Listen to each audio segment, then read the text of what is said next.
आज की मैं बहुत सुंदर कथा सुना रहा हूँ जो हमारे सबके जीवन के लिए बहुत ही उपयोगी है।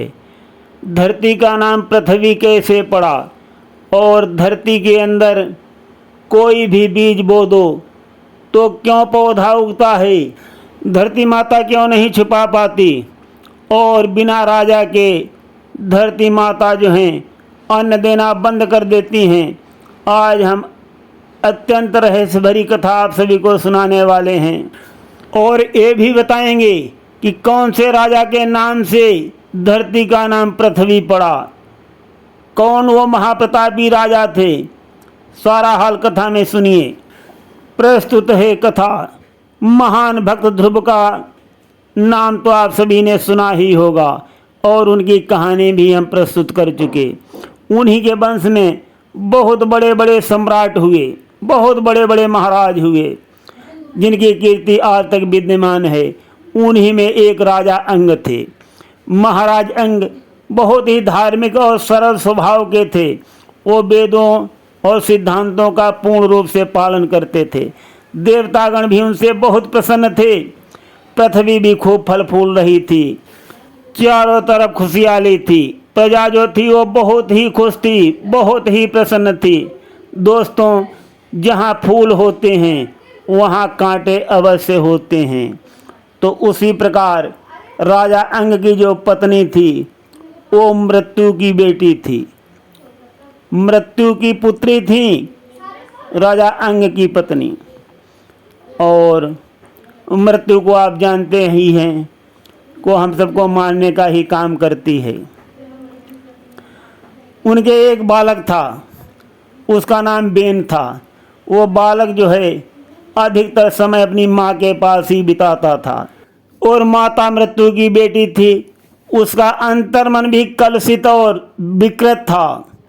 दुर्भाग्य से राजा अंग के पुत्र के अंदर भी अपने पिता के गुण कम और माता के गुण अधिक समा गए, इसलिए वो और भी भ्रष्ट हो गया। जब बेन राजा बना तो राज्य की कानून व्यवस्था में कपट समाहित हो गया। बेन ने वैदिक संस्कारों और विचारधारा को पूर्ण रूप से ध्वस्त कर दिया। यज्ञ आदि पर उसने प्रतिबंध लगा दिया। जो यज्ञ करता था उसे बेन दंडित करने लगा। उसने स्वयं को एकमात्र भूलोक का स्वामी घोषित कर दिया और लोगों का आह्वान किया कि मेरी ही पूजा करो, और उनको विवश किया कि जो मेरी पूजा नहीं करेगा और किसी की पूजा करेगा उसको दंड दिया जाएगा। बहुत अत्याचार बढ़ा, चारों तरफ हाहाकार मच गया, त्राहि त्राहि मच गई। सारी पृथ्वी थर्राने लगी। उसका अत्याचार इतना बढ़ा जो देवलोक तक खबरें पहुंचने लगीं। सप्त ऋषियों ने आकर उसको समझाया और व्यवहार में सुधार करने की सलाह दी, किंतु वो नहीं माना।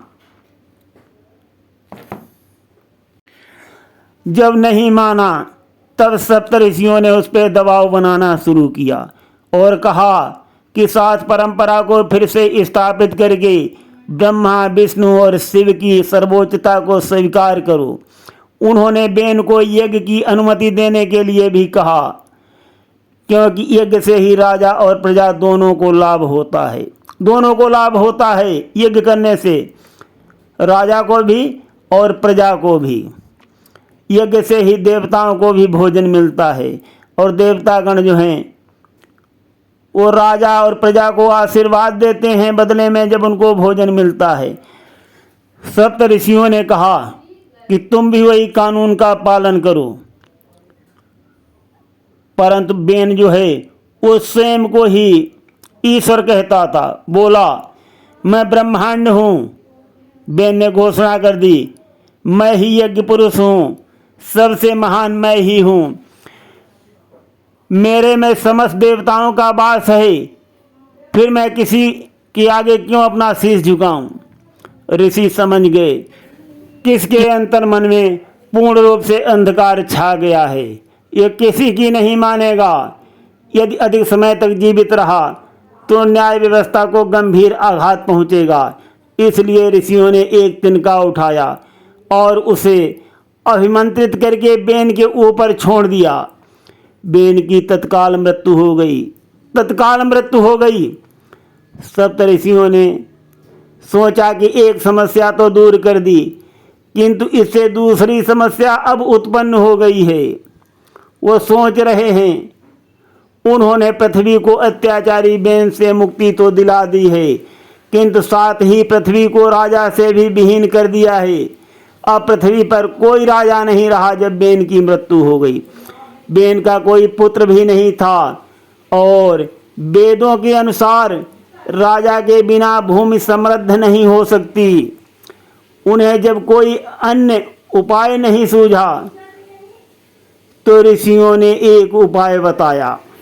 विचार किया ऋषियों ने कि इसके मृत शरीर को मथना शुरू करो, हो सकता कोई संतान उत्पन्न हो जाए। तो ऋषियों ने उसकी दाहिनी जांघ को मथना शुरू किया तो जानते हो उसके अंदर से क्या प्रकट हुआ? एक महाभयानक कोदर रूपी प्राणी काला काला सा बौना सा प्रकट हुआ।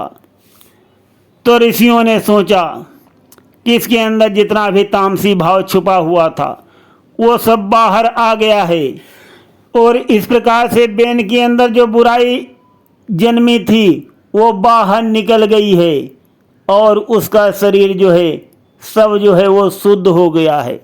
ऋषियों ने फिर उसकी दाहिनी भुजा को मथना आरंभ कर दिया और उससे एक अत्यंत सुंदर युवक उत्पन्न हुआ। वो युवक देदीप्यमान कवच पहने था, जिसकी आभा को देखकर सप्तऋषियों की आंखें खुल गईं, चौंधिया गईं सप्तऋषियों की आंखें।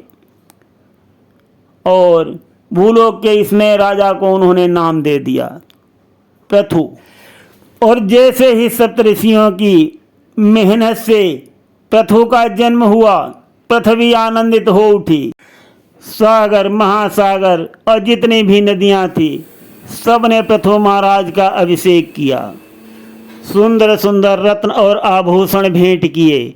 ब्रह्मा जी ने देखा कि पृथु के शरीर पर तो सुदर्शन चक्र का निशान है, तो ब्रह्मा जी खुद आ गए और उन्होंने महाराज पृथु को मुकुट पहनाया।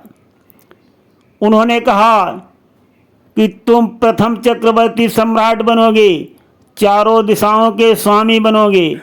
अपनी बात को सिद्ध और सच करने के लिए ब्रह्मा जी ने पृथु को अश्वमेध यज्ञ करने की सलाह दी, आज्ञा दी।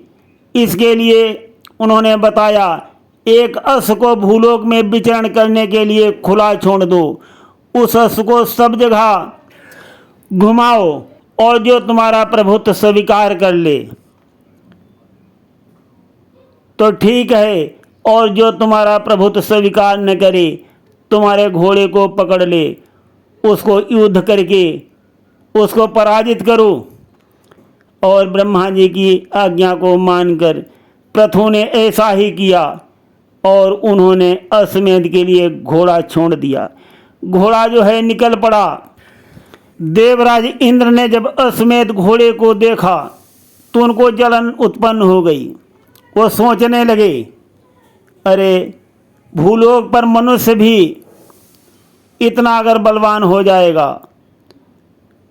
और ब्रह्मा जी भी मनुष्य से इतना प्रेम करने लगेंगे और सलाह मशविरा देंगे, तो देवराज इंद्र को बहुत जलन पैदा हो गई। उनको ये भय भी सताने लगा, कहीं ये राजा जो है वो हमारा इंद्रासन न छीन ले। इंद्र इस बात से इतना घबरा गए कि उन्होंने अकल्पनीय कृत्य कर डाला, ऐसा काम कर डाला।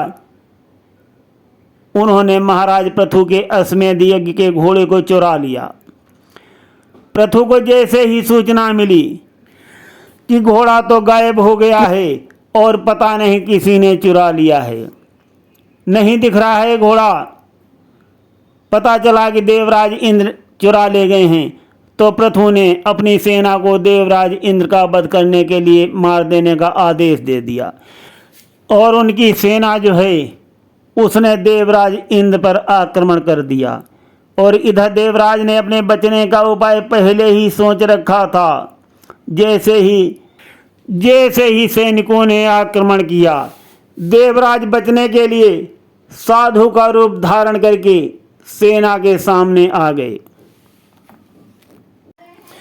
और महाराज पृथु के सैनिक जो थे वो साधुओं पर हमला नहीं कर सकते थे, इसलिए वो लोग पीछे हट गए।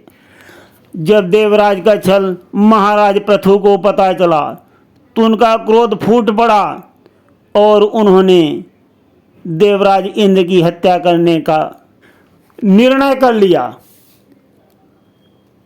परंतु ये ऋषियों ने उनको रोक दिया और कहा, आपको इंद्र से लड़ने की आवश्यकता नहीं, हम यहाँ मंत्रों का जाप करेंगे और उसी शक्ति से इंद्र देव जो हैं यहाँ तक खींचे चले आएंगे। तब जैसा चाहोगे आप मनमर्जी की सजा उनको दे सकते हो, और या तो फिर जल करके उनकी मृत्यु हो जाएगी। अब मंत्रोच्चारण शुरू हुआ। जैसे ही वे अंतिम आहुति देने वाले थे तो इंद्र भगवान प्रकट हो गए, क्योंकि उनको तो आना ही पड़ता। और इंद्र भगवान कौन थे? महाराज पृथु के प्रपौत्र थे। तो उन्होंने इंद्र को क्षमा करने का अनुरोध किया। इसी बीच चारों सप्तऋषि भी आ गए और उन्होंने भी पृथु को हिंसक कर्म के साथ शासन करने से मना कर दिया कि शासन पर शुरुआत करते समय हिंसा मत करो। और इंद्र ने जो है घोड़े को वापस छोड़ दिया और अश्वमेध यज्ञ जो है वो पूर्ण हो गया। परंतु इससे पहले पृथु प्रसन्न हो पाते, एक और बड़ा सा संकट उनके सिर पर मंडराने लगा। और महाराज पृथु के ऊपर कौन सा संकट आया, बहुत ध्यान से सुनना। अकाल पड़ गया, महाअकाल। प्रजा में हाहाकार मच गया। लोग भोजन को तरसने लगे और भोजन का सारा उत्पादन जो है वो बंद हो गया। पेड़ पौधे मुरझाने लगे, सूखने लगे और पेड़ों ने फल देना भी बंद कर दिया। जानवर मर रहे थे, इंसान भुखमरी का शिकार हो रहे थे और महाराजा पृथु जो है दुविधा में पड़ गए। और उन्होंने सप्त ऋषियों की ओर देखा तो ऋषियों ने गंभीर स्वर में उनको समझाया और कहा कि ये होना ही था। बेन की मृत्यु हो गई थी और आपके राज्याभिषेक के बीच काफ़ी समय बीत गया था। और प्रकृति का ये नियम है कि राजा अगर न हो तो भूमि कुछ भी नहीं देती, कुछ नहीं देगी भूमि बिना राजा की। और जब बेन की मृत्यु हुई थी उस समय काफ़ी समय तक भूमि पर कोई शासक नहीं रहा, इसलिए सारी वनस्पतियां सूख गई हैं। धरती अधर में लटक गई है और कुछ भी अंकुरित नहीं हो रहा है। भूलोक ने सब कुछ अपने भीतर ही छुपा लिया है। महाराज पृथु बोले, छुपा लिया है? कैसे छुपा लिया है? सप्तऋषियों ने कहा, समस्त भोजन सामग्री भूलोक के गर्भ में छुपी है। ये बात सुनकर महाराज पृथु जो है उछल पड़े और कहने लगे कि मैं भूलोक को खोद कर पुनः भोजन प्राप्त कर लूँगा। महाराज पृथु ने क्रोध करके अपना बाण संधाना और कहा, जो भूलोक हमें जीवित रखने में असमर्थ है उसका रहने से फायदा क्या। भूलोक ने पृथु के शब्द सुने तो गाय का रूप धारण करके भागने लगी, किंतु गाय भी कहाँ जा सकती है बच के। पृथु ने पीछा नहीं छोड़ा। वो हाथ में बाण लिए हुए गाय को मारने की धमकी दे रहे थे। अंत में थककर पृथ्वी ने याचना की, प्रार्थना की पृथ्वी ने महाराज पृथु की कि तुम मुझे क्यों मार रहे हो महाराज, मैं तुम्हारी माँ के समान हूँ, मुझे मारने से बहुत बड़ा पाप लगेगा तुमको। यह तुम मुझे नष्ट कर दोगे तो मानव जाति कहाँ रहेगी। तुम पर श्री हरि की कृपा है, और सबकी रक्षा करना तुम्हारा कर्तव्य है। इस प्रकार धरती माँ ने महाराज पृथु से कहा। महाराज पृथु बोले, धरती की बात को सुनकर मेरा काम तो सबकी रक्षा करना है और तुम्हारा काम जो है सबका पोषण करना है, किंतु तुमने जो है भोजन को अपने अंदर में छुपा रखा है। क्या ये सूर्य और चंद्र भी अपना अनुराग करने लगें और अपना प्रकाश छिपा लें तो ब्रह्मांड कहाँ जाएगा? यदि आप धर्म का त्याग कर सकती हैं तो मैं भी कर सकता हूं।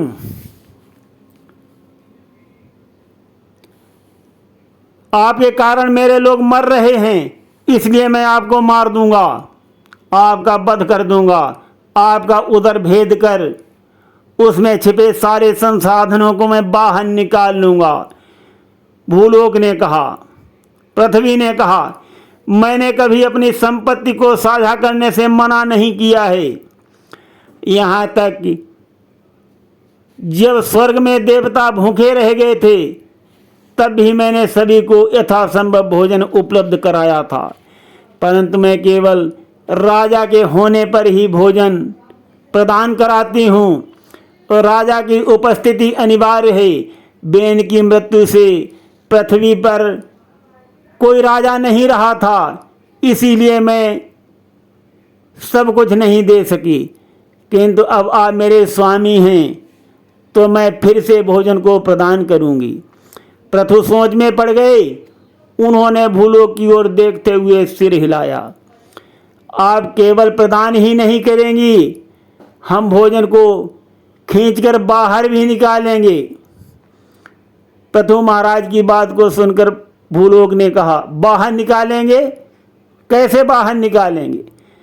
पृथु जी बोले, हाँ, जैसे मैंने अपने पिता के शरीर से उत्पन्न हुआ हूँ वैसे ही हम आपके भीतर से भोजन अपना निकाल करके प्राप्त कर लेंगे। धरती बोली, मैं समझी नहीं। राजा पृथु इस नियम पर विचार कर रहे थे कि पृथ्वी केवल राजा की उपस्थिति में ही भोजन प्रदान करती है। उन्हें एहसास हुआ इसका मुकाबला करने का एकमात्र तरीका यही है कि मनुष्य को आत्मनिर्भर बना दिया जाए। उन्हें पेट भरने के लिए राजा पर निर्भरता से मुक्ति दिलाना होगा। पुरुषों को भोजन उत्पन्न कराने का तरीका सिखाना पड़ेगा। भूलोक द्वारा दिए जाने वाले भोजन के अतिरिक्त पृथ्वी के गर्भ से भोजन को पैदा करना भी सीखना होगा और भोजन इस तरह पैदा करना होगा कि वो चक्र समाप्त ही न हो। पृथु के चेहरे पर मुस्कान आ गई। पृथु महाराज बोले कि आप ठीक कहती हैं, मुझे भगवान विष्णु का आशीर्वाद प्राप्त है, इसलिए मुझे आपकी भी रक्षा करनी चाहिए। उन्होंने धनुष की डोर खींची और बाण छोड़ दिया। भूलोक की यात्रा करके उस बाण ने पहाड़ों को समतल बना दिया और मैदानों का निर्माण किया। पृथु ने भूलोक का दोहन करके उसके अंदर बीज प्राप्त किए।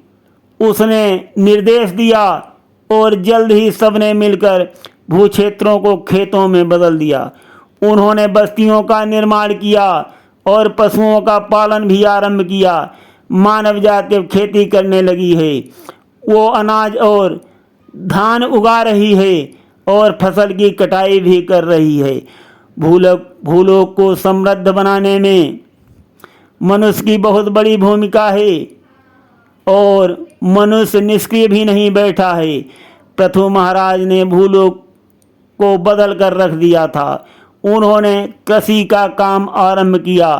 तब भूलोक में वो चक्रवर्ती सम्राट के नाम से विख्यात हुए और आज भी उनका नाम सुना जाता है। महाराज पृथु के नाम से ही पृथ्वी का नाम पड़ा साथियों।